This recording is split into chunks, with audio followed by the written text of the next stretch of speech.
اعوذ باللہ من الشیطان الرجیم بسم اللہ الرحمن الرحیم۔ بزرگان محترم، عزیز نوجوان دوستوں، بھائیوں اور قابل احترام اسلامی ماؤں اور بہنوں، ہم سب اس وقت حج کے موسم سے گزر رہے ہیں۔ دنیا کے کونے کونے سے مسلمانوں کا قافلہ حج بیت اللہ کا قصد کر رہا ہے اور مکے میں ایک بڑی تعداد حجاج کرام کی آئے دن جمع ہوتی جا رہی ہے۔ حج کا یہ فریضہ اللہ رب العالمین نے اسے دین اسلام کی اہم بنیادوں میں سے ایک بنیاد اس کو قرار دیا ہے۔ پانچواں رکن دین اسلام کا یہی حج بیت اللہ۔ حضرت ابراہیم علیہ السلام کو اللہ تعالیٰ نے جب کعبۃ اللہ بنانے کا حکم دے دیا، پھر حضرت ابراہیم اللہ کے حکم سے کعبے کی تعمیر سے فارغ ہو گئے، تو تب اللہ رب العالمین نے ابراہیم علیہ السلام کو حکم دیا کہ آپ حج کے لیے لوگوں کو پکاریے، وَأَذِّن فِي النَّاسِ بِالْحَجِّ۔ کون سے لوگ؟ کیا جو وہاں موجود تھے ان کے لیے؟ وہاں تو کوئی تھا ہی نہیں، برائے نام تھوڑے بہت کچھ لوگ رہے ہوں گے، لیکن اللہ رب العالمین نے آپ کو حکم دیا کہ آپ کعبۃ اللہ کے پاس کھڑے ہو کر، تو آج جہاں حجر اسماعیل جس کو کہا جاتا ہے، تو وہاں کھڑے ہو کر حضرت ابراہیم علیہ السلام نے چاروں طرف بالکل آواز لگائی، صدا لگائی، اور اسی صدا کو پورا کرتے کرتے آج دنیا کے کونے کونے سے قیامت تک بھی انشاءاللہ قافلے برابر بیت اللہ کا قصد کرتے رہیں گے۔ اللہ تعالیٰ نے آپ کو یہی حکم دیا کہ آپ اللہ تعالیٰ کا یہ حکم بجا لائیے۔ باقی یہ ندا، آپ کی یہ آواز کس تک پہنچنا ہے، کہاں تک یہ پہنچے گی، تو اس کی ذمہ داری ہم لیتے ہیں، اللہ رب العالمین نے بتا دیا۔ تو اللہ تعالیٰ نے فرمایا وَأَذِّن فِي النَّاسِ بِالْحَجِّ کہ ابراہیم آپ حج کا اعلان کیجئے لوگوں میں،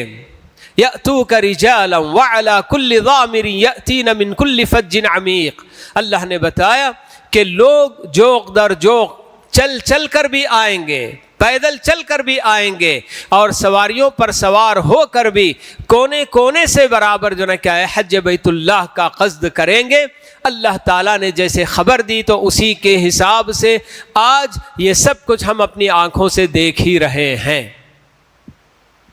حضرات و خواتین، ہمارا اپنا دین پاکیزگی کا دین ہے۔ ہم کو دین یہ چاہتا ہے کہ ہمارے عقیدے پاکیزہ ہوں، ہماری عبادتیں، ہمارے معاملات سب کچھ پاکیزہ ہوں۔ اسی لیے اللہ رب العالمین نے کامیابی کا دار و مدار بھی پاکیزگی کو قرار دیا۔ قد افلح من تزکا، اللہ تعالیٰ جو بتاتے ہیں کہ جو بندہ پاکیزگی سے اپنے آپ کو مزین کر لیا، آراستہ کر لیا، تو اس کے لیے کامیابی منتظر ہے۔ فلاح کوئی معمولی کامیابی نہیں ہوتی ہے۔ عربی زبان میں الفلاح جس کو کہا جاتا ہے، تو وہ ایسی کامیابی کہ جس کا آدمی کو سختی سے انتظار ہوتا ہے، جس میں ہر طرح کی خوشیاں موجود ہوں، تو ایسی کامیابی کی اللہ رب العالمین ضمانت دیتے ہیں۔ کس پر؟ صرف طہارت پر، پاکیزگی پر۔ قد افلح من تزکا، دنیا کی کامیابی بھی اس میں شامل ہے اور آخرت کی کامیابی بھی اس کے اندر داخل ہے۔ اللہ تعالیٰ نے ہمیں پاکیزگی کا تو حکم دے دیا، لیکن جب ہم غور کرتے ہیں کہ یہ پاکیزگی ہم کو حاصل کیسے ہوگی، تو اس کا بھی اللہ تعالیٰ نے خود انتظام کر دیا۔ خاص کر ہمارے اپنے دین کی جتنی بھی عبادتیں اور جتنے بھی احکام ہیں، اگر آدمی ان کو صحیح طریقے سے بجا لائے گا تو یقیناً اس کے اندر پاکیزگی کی صفت پیدا ہو کر رہے گی۔ تو یہ حج بیت اللہ، اللہ رب العالمین نے اس کا جو حکم دیا ہے، اسے بھی اللہ تعالیٰ نے پاکیزگی انسان کے اندر پیدا کرنے کا ذریعہ بنایا ہوا ہے۔ اگر آپ حج بیت اللہ کی ایک ایک چیز آپ اگر ذرا تدبر کر کے غور کر کے دیکھیں گے تو آپ کو لگے گا کہ ہاں ان سب کے پیچھے اللہ رب العالمین یہی چاہتے ہیں کہ انسان کا نفس بالکل پاکیزہ ہو۔ حج کا مطلب ایسے ہی وسیع و عریض صحراؤں کو پار کر کے درمیان میں کتنے کھنڈرات آتے ہیں ان سب کو پار کر کے صرف جسمانی طور پر بیت اللہ تک پہنچنے کا نام نہیں ہے، بلکہ حج کے اندر ایک انسان کا نفس اپنی تمام تر رذائل سے پاک ہو کر اللہ تعالیٰ کی طرف ہجرت کر کے اور سفر کر کے جانے کا نام ہوتا ہے۔ حج بیت اللہ کے اندر سب سے پہلے آدمی جب حج کا ارادہ کرتا ہے یا عمرے کے لیے بھی نکلتا ہے تو اس کے لیے یہ بات بتائی گئی کہ اسے خاص کر مرد حضرات کے لیے، خواتین اس سے مستثنا ہے، لیکن مردوں کے لیے کہا گیا کہ آپ اپنے جسم کی ساخت پر سلا ہوا لباس نہیں پہنیں گے، بلکہ آپ کو 2 سفید چادروں میں لپٹ کر حج بیت اللہ کے لیے نکلنا ہے۔ تو گویا آدمی کو یہ کہا جا رہا ہے کہ آپ اس سفر پر جب نکل رہے ہیں تو پہلی فرصت میں آپ کو اپنی بہت ساری آسائشیں، آرام، سب کچھ قربان کر کے آپ پتہ نہیں کیسے کیسے قیمتی لباس پہن کر لوگوں کے سامنے آتے رہیں گے، لیکن اللہ رب العالمین کے سامنے ابھی جانا ہے تو آپ کو اپنا سارا قیمتی لباس اتار کر صرف اور صرف 2 چادریں پہن کر جانا ہے، اور یہ 2 چادریں آپ جب تک پہنتے رہیں گے تو آپ کو آپ کے کفن کا بھی یاد دلاتی رہیں گی کہ میں ابھی زندہ رہتے ہوئے اللہ رب العالمین کے دعوت پر میں اس کے گھر کا قصد کر رہا ہوں، تو جیسے ان چادروں میں لپٹ کر جا رہا ہوں تو ایک وقت وہ بھی آئے گا کہ میں رب العالمین سے ملاقات کے لیے جاؤں گا، تو اسی طرح سے مجھے چادروں میں لپٹ کر ہی جانا ہوگا۔ اور ایسی حالت میں جب سارے حاجی، لاکھوں کے حاجی جمع ہوتے ہیں حج کے موسم میں، مگر چاہے وہ کہیں کا بادشاہ بھی کیوں نہ ہو، سب کے لیے اللہ رب العالمین کا ایک ہی قانون ہوگا کہ آپ کو حج کرنا ہے تو جو چادروں میں لپٹ کر ہی آپ کو سارے لوگوں کے ساتھ مل کر برابر آپ کو طواف بھی کرنا ہوگا، آپ کو وقوف عرفہ بھی کرنا ہوگا، آپ کو مزدلفہ میں بھی قیام کرنا ہوگا، آپ کو مینا میں بھی ٹھہرنا ہوگا، سب کچھ آپ کو کرنا ہوگا۔ یہ اللہ تعالیٰ کی طرف سے حکم ہوتا ہے۔ اور جب ایک انسان اپنی بہت ساری آسائشیں، آرام، ان سب کو قربان کر کے اللہ رب العالمین کا حکم بجا لاتے ہوئے جب اس طرح سے 2 چادریں پہن کر نکلتا ہے تو سمجھیے یہیں سے اس کے اپنے نفس کی پاکیزگی کا سفر بھی شروع ہوتا ہے کہ وہ اپنے آپ کو پاکیزہ کرنے کے ارادے سے نکلا ہے۔ یہ بار بار اس کو جو کہ خیال آتا ہے۔ تو یہ حج بیت اللہ رب العالمین نے حضرت ابراہیم علیہ السلام کو جب حکم دیا اور کعبۃ اللہ کی تعمیر کا اللہ تعالیٰ نے حکم دیا تو اس کا آغاز خود بھی شرک سے براءت اور شرک سے پاکیزگی کے ساتھ اللہ تعالیٰ اس کا حکم دے رہے ہیں۔ وَإِذْ بَوَّأْنَا لِإِبْرَاهِيمَ مَكَانَ الْبَيْتِ أَلَّا تُشْرِكْ بِي شَيْئًا، پہلی بات اللہ رب العالمین جو ہم کو بتا رہے ہیں کہ ہم نے جب ابراہیم علیہ السلام کو بیت اللہ بنانے کے لیے مقام عطا کر دیا تو ان کے اوپر ہم نے یہی جو کہ حکم ان کو دیا تھا کہ اللہ تشرک بی شیئا، کہ میرے ساتھ کسی بھی چیز کو، کسی اللہ کی نہ ربوبیت میں، نہ الوہیت میں، نہ اس کے اسماء و صفات میں، کسی میں اللہ تعالیٰ کے ساتھ کسی کو شریک نہیں کرنا۔ اور واقعی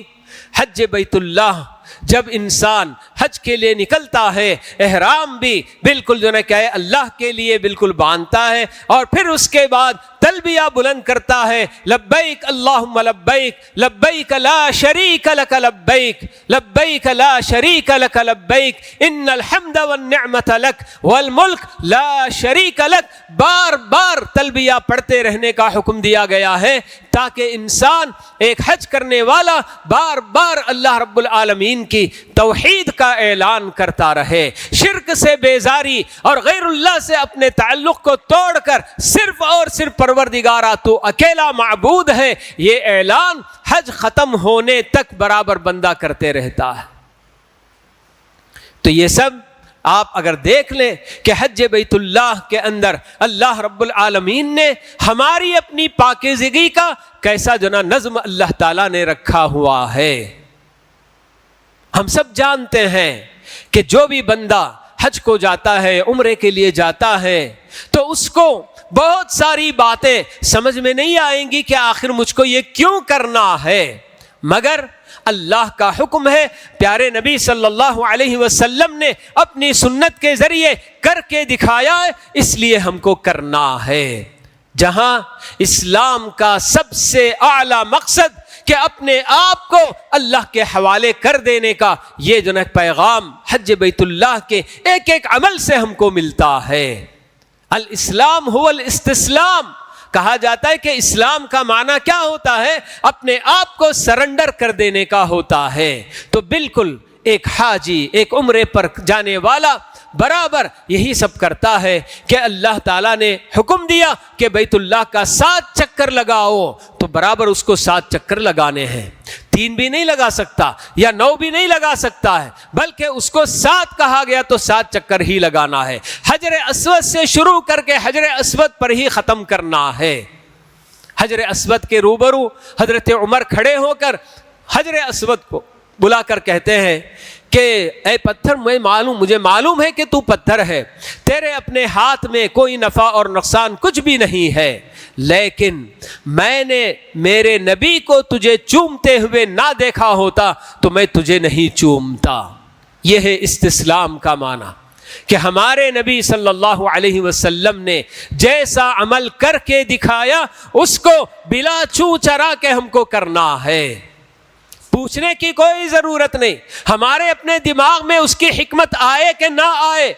یہ ہمارے لیے ضروری نہیں ہے، لیکن حج کو آپ جا رہے ہیں تو آپ کو طواف بیت اللہ کا طواف کرنا ہے، صفا مروہ کے درمیان سعی کرنی ہے، عرفے کے میدان میں جا کر آپ کو کھڑے ہونا ہے، ٹھہرنا ہے، فلاں وقت سے فلاں وقت تک ٹھہرنا ہوگا، مینا کے میدان میں، مزدلفہ میں، اور پھر جمرات کو کنکریاں مارنے کا حکم دیا جاتا ہے تو آپ کو مارنا ہوگا۔ اس کے پیچھے کیا فائدہ ہے، کیا اس کا عمل ہے، کیا اس کے پیچھے حکمت ہے، آپ جانے نہ جانے کوئی اس سے فرق نہیں پڑتا۔ تو یہ جب ایک انسان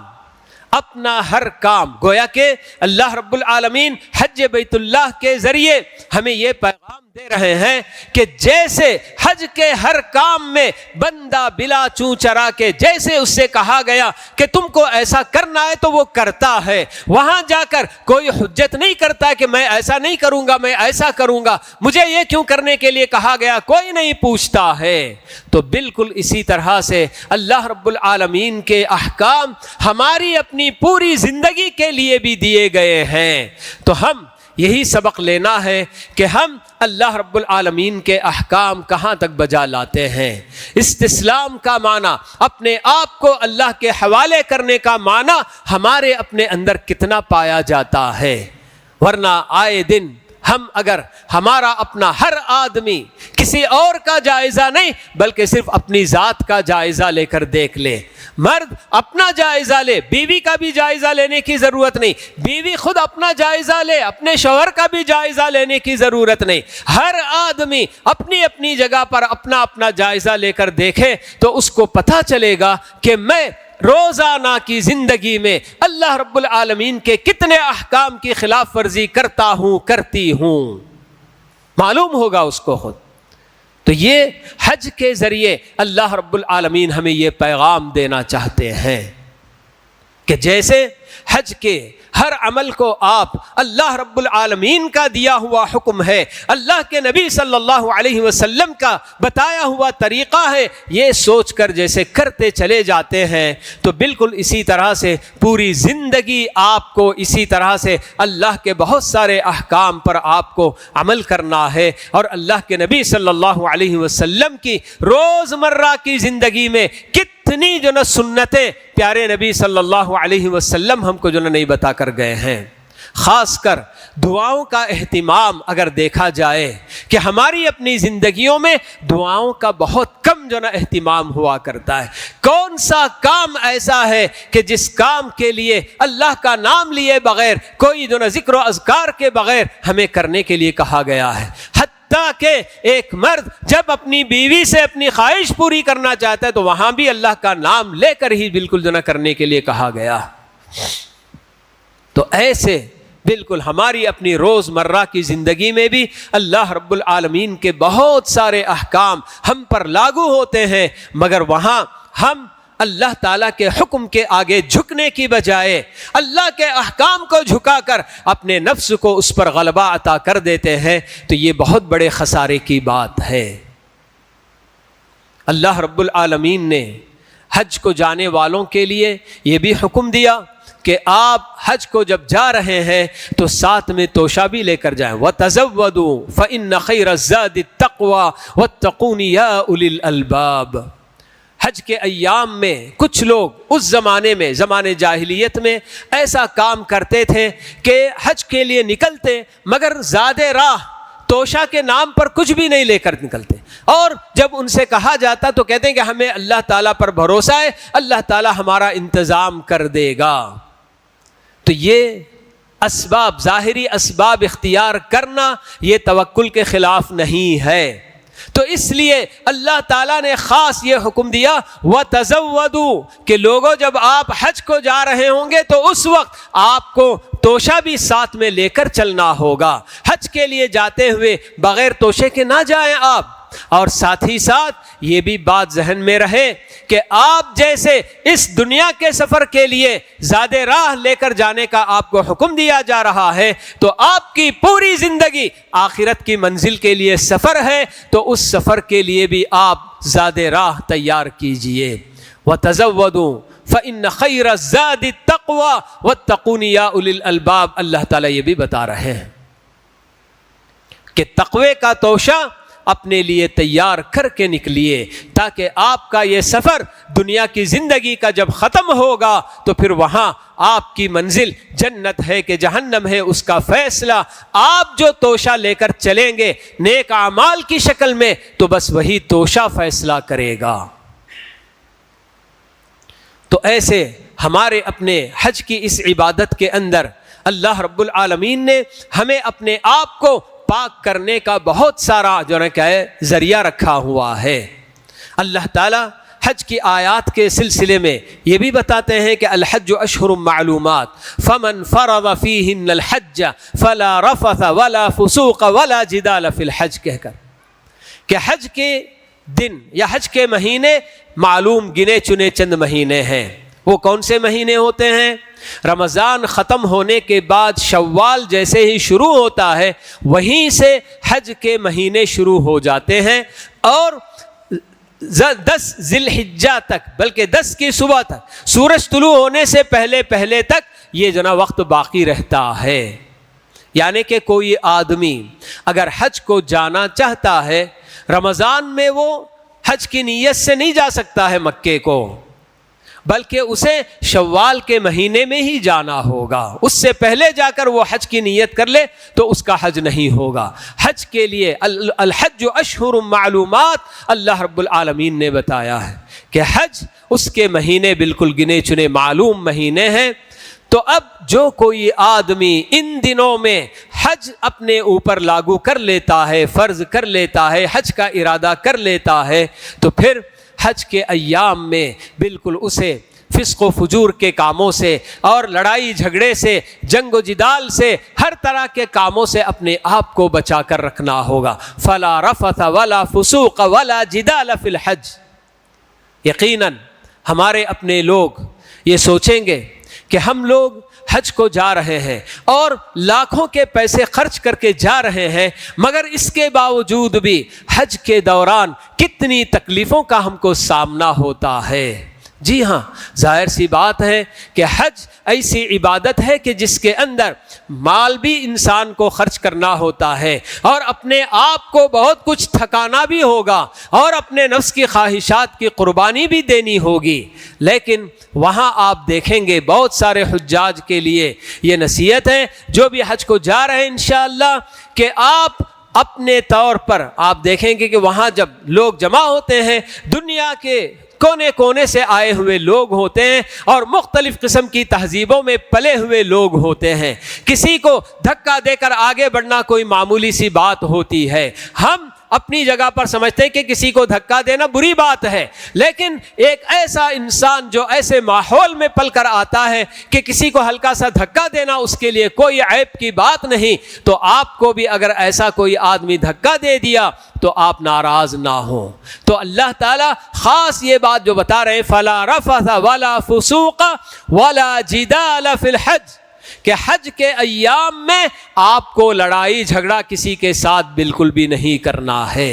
اپنے نفس پر کنٹرول کرنا ہوگا. بہت سارے کام بہت ساری باتیں آپ کو وہاں ایسے ملیں گی کہ جس کا آپ کو یہاں وعدہ کیا گیا کہ آپ کو ایسا جو نا کھانا پینا دیا جائے گا، ایسی رہائش آپ کی ہوگی، اتنے قریب آپ ہوں گے. وہاں جانے کے بعد اچانک آپ کے سامنے کھانے پینے میں بھی کمی لگ رہی ہے اور آپ کی قیام گاہ اور آپ کو جو ہوٹل مل رہا ہے وہ ذرا حرم سے دور بھی ہو رہا ہے، تو وہاں ایسے میں آپ کو لڑائی جھگڑا نہیں کرنا ہے. ہاں آرام سے بات کریں ٹھیک ہے، لیکن اگر جو لوگ لے کر جانے والے ہیں وہ اگر آپ کے ساتھ دھوکہ کر رہے ہیں تو پھر ایسی صورت میں لڑائی جھگڑا کرنے کا کوئی فائدہ نہیں ہوگا. تو بہرحال یہ سب اعمال جو اللہ تعالیٰ خود بتا رہے ہیں کہ حج کے دنوں میں فسق و فجور کے کام بھی نہیں ہونا ہے، بے حیائی کے کام اور اسی طرح سے لڑائی جھگڑے وغیرہ نہیں ہونا ہے. تو یہ سب کام جب آدمی حج کرے ارادے کے بعد جب ان سب چیزوں کو دور کرتا ہے تو یہ تو نفس کی پاکیزگی کا سب سے بہترین ذریعہ ہے کہ ایک انسان کا نفس کب آلودہ ہوتا ہے، کب اس کے اندر پاکیزگی ختم ہوتی ہے، جب وہ فسق و فجور کے کام کرتا ہے، بے حیائی کے کام کرتا ہے، لڑائی جھگڑا وغیرہ کرتا ہے، تو تب یقیناً اس کا نفس پاکیزگی سے دور ہوتا ہے. لیکن جب یہ تعلیم ہم کو دی جا رہی ہے کہ حج کے ایام میں جب آپ جائیں گے تو آپ کو یہ سب کام نہیں کرنا ہے، تو آدمی جب اپنے آپ پر کنٹرول کرے گا تو خود بخود انشاءاللہ اس کے نفس میں پاکیزگی پیدا ہوگی. اور یہ ایسی عبادت ہے کہ صرف وہاں رہنے تک آدمی اپنی تمام نفس کی اس میں خواہشات کو دبا کر نفس کو کنٹرول میں رکھ کر یہ سب کر کے آ گیا، لیکن واپس لوٹنے کے بعد آدمی یہ نہ سوچے کہ ہاں اب تو میں نے عبادت وہ کر لی، اب واپس آنے کے بعد میں اپنی پرانی زندگی کی طرف لوٹ جاؤں گا، یہ بالکل بھی ذہن میں خیال نہ آئے. یاد رہے پیارے نبی صلی اللہ علیہ وسلم کیا بتاتے ہیں، الحج المبرور لیس له جزاء الا الجنہ. اللہ تعالیٰ نے اپنے نبی کو حکم دیا کہ آپ امت کو بتا دیجئے اے نبی کہ جس آدمی کو حج مبرور مل گیا. حج مبرور کون سا حج ہوتا ہے؟ جو کہ حج مقبول ہوتا ہے، اللہ رب العالمین کے دربار میں قبول ہونے والا حج، جو کہ حلال پیسوں سے کیا گیا ہو، جو اللہ کے نبی صلی اللہ علیہ وسلم کی ایک ایک سنت کے مطابق بالکل جو نہ کیا گیا ہو. تو ایسا جو حج ہوتا ہے تو اللہ کے نبی صلی اللہ علیہ وسلم کی زبانی اللہ تعالیٰ نے یہ اعلان کرایا کہ جس کو حج مبرور حج مقبول جس کو نصیب ہو گیا تو اس کے لیے ایک ہی بدلہ جنت ہے. یہ کیوں؟ ہمیں معلوم ہے کہ حج کو جانے والے ماشاءاللہ بہت سارے آج کے زمانے میں تو الحمدللہ نوجوانوں کی ایک بڑی تعداد حج کو جاتی ہے، بالکل جو نا کیا شادی شدہ جوڑا، لیکن حج سے واپس آنے کے بعد بھی ماشاءاللہ 30 سال 40 سال 50 سال ہو سکتا زندگی گزاریں، مگر حج مبرور کے مل جانے کے بعد ان کے لیے صرف جنت ہی بدلہ ہے. یہ کیوں کہا گیا؟ کیونکہ حج مبرور جس کو نصیب ہو گیا وہ حج اس کی اپنی زندگی میں ایسا اثر چھوڑے گا کہ واپس آنے کے بعد بھی وہ بندہ کبھی اللہ تعالیٰ کی نافرمانیوں کی طرف نہیں جائے گا. اس لیے اتنی بڑی بشارت حج مبرور کرنے والے کو دی جا رہی ہے کہ حج مبرور جس کو نصیب ہو گیا تو اس کے لیے جنت کی بشارت دی گئی ہے۔ تو بہرحال حج بیت اللہ ایک ایسی عبادت کہ جس کے ذریعے ہمارے اپنے اندر پاکیزگی پیدا کرنے کا اللہ رب العالمین نے بہت سارا انتظام کر رکھا ہے۔ جو لوگ واقعی حج کر چکے ہیں اور ابھی جانے والے ہیں، یہ سب اللہ تعالیٰ کے واقعی قابل مبارکباد ہیں، اور ایسے لوگوں کے لیے ہماری دعائیں ہیں کہ اللہ رب العالمین آپ کا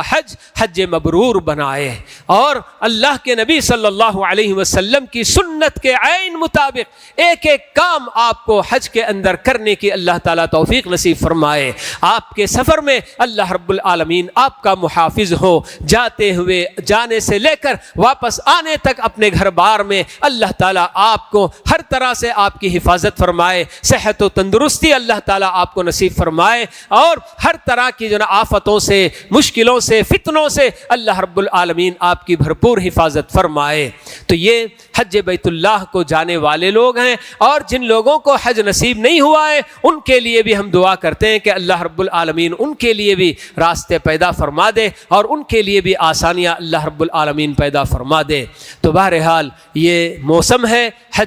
حج کا موسم ہے، تو اس میں یہ چیز ہم کو کیا ہے یاد کرنے کی ہے کہ آخر حج کو اللہ رب العالمین نے اسلام کا ایک کیا ہے رکن کیوں بنا دیا، جبکہ حج کرنے والے بہت تھوڑے مسلمان ہوتے ہیں۔ کتنے مسلمان ایسے بھی ہوتے ہیں کہ ان کی زندگی میں نصیب ہی نہیں ہوتا ہے حج، مگر اس کے باوجود بھی اللہ رب العالمین نے حج کو اسلام کا ایک اہم رکن بنایا۔ تو اس کے پیچھے یہ ساری باتیں ہیں، اور بھی بہت ساری باتیں ہیں، لیکن چونکہ ہمارے لیے مختصر وقت میں کچھ اہم اور موٹی موٹی باتیں آپ کے سامنے میں نے رکھی ہیں۔ اللہ رب العالمین سے دعا ہے کہ اللہ تعالی حج کی عبادت کے ذریعے یہ صرف حاجیوں کے لیے نہیں بلکہ سارے مسلمانوں کے لیے جو درس اور عبرت کی باتیں اللہ تعالیٰ نے رکھی ہیں، جو سبق اس عبادت کے پیچھے اللہ تعالیٰ نے رکھے ہیں، وہ سارے سبق ازبر کرنے، یاد رکھ کر ان کے مطابق اپنی زندگی سنوارنے کی اللہ رب العالمین ہم سب کو توفیق نصیب فرمائے۔ آمین۔ اقول قولی ھذا واستغفر اللہ لی ولکم ولسائر المسلمین من کل ذنب فاستغفروہ انہ ھو الغفور الرحیم۔